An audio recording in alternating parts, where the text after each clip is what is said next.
নমস্কার বন্ধুরা, আজকে আবার নতুন বিষয় নিয়ে কথা বলতে এসেছি। আমি ডক্টর উদীপ্ত রায়। আজকের বিষয় জিইআরডি অথবা গার্ড কী কারণে হয় শুনতে থাকুন।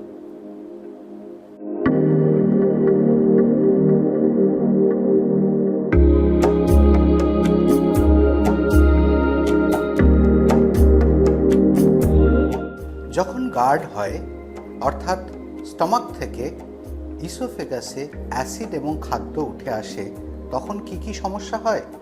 সমস্যা হয় বুক জ্বলা এবং মুখে টক জল উঠে আসা। বারবার হতে থাকলে সেটা থেকে কাশি পর্যন্ত হতে পারে, বা ছোটোখাটো বারবার চেস্ট ইনফেকশন হতে পারে। অনেকে ভাবতে পারেন অ্যালার্জিক কাফ হচ্ছে, আদৌ তা নয়। হয়তো বারবার খাদ্যনালীতে উঠে আসছে সেই অ্যাসিড। মুখ টক হয়ে যাওয়ার পরপরই দাঁতের ক্ষয় শুরু হতে পারে, আর বুকে ব্যথা, পেটে ব্যথা, অম্বল, এই সব জিনিসগুলো তো প্রতিদিনের সমস্যা হয়ে দাঁড়ায়।